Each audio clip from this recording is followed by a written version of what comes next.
Tubadde tuli awo ng'ebifaananyi ebisinza okubeera nga bibuutikira social media platforms ez'enjawulo, Facebook, Twitter, tutineno ku zi status z'abantu mu WhatsApp groups ez'enjawulo nga kye kifaananyi kya Omuyimbi Shakirah ng'ayanjula mwana mulenzi ffenna gwe tumanyi obulungi blogger Wisdom Kaye. Mwana wattu abaana babinsindikidde mu inbox yange ne baŋŋamba SMX Media gwatira okubeera nga atwa analysis ey'amazima n'obwenkanya oba ebituufu. Ddala kituufu Shakirah Ayanjudde Wisdom Kaye konze nga SMX neŋŋamba leero olunaku lwakumeka, leero olunaku lwakubiri, ekyo tekisoboka. Neŋŋamba ekyokubiri ye leero Shakirah nayo kayimba kyakapya nezijjukira mwana wa kayimba akapya kalina nani ne Maulana Rain. Neŋŋamba akakayimba nga ndabanga akayiseeko nga ssaawa yakubeera nga azzaako kayimba kalala. Nze nga SMX Media ngenda kugamba g'amazima okusinziira ku nze n'analysis gye nkoze ku binene ebifaananyi eyinza okubeera nga eyo video shoot obanga photoshoot.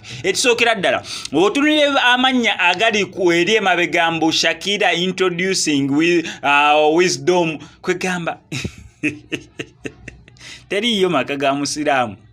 Okimanyi bulungi naawe wanino mu ggwanga erya Uganda teriyo maka ga musiraamu gye bayinza gamba mbu Shakirah ayanjula Wisdom omu kwabo alina okubeera nga akyusizzaamu erinnya either nga Shakirah afuuse Jowani Jeni n'akyusa erinnya n'ava mu ly'Obuyisiraamu n'adda eri oba sekyonge erya Wisdom waliwo linnya nga lya Swaibu, Akiramu, Abudu, Juma amannya agafaanaganako nga bwe gatyo. So walina ku SMX Media kankutegeeza okusinziira ku nze eyinza okubeera nga luyimba ya sawa yonna musuubira oluyimba olupya olwa Wisdom Kaye nga Wisdom Kaye ye Vixen nga welekeddwako ne munneewe Tamale Mirundi Junior naye ekyokubeera mu ddala kituufu Shakirah ayintroducinze Wisdom Kaye nga maka g'abazadde be ago kakabadi sekayingidde. Kyonna kyekiri tugenda beera nga tukimanya walino ku SMX Media gwe kyonna okubeera nga okola subscribing ng'ongera notification bell ebisigadde obindekere. SMX still walino ku SMX Media Tamale banafa basumula Habo Products bo bakugamba nti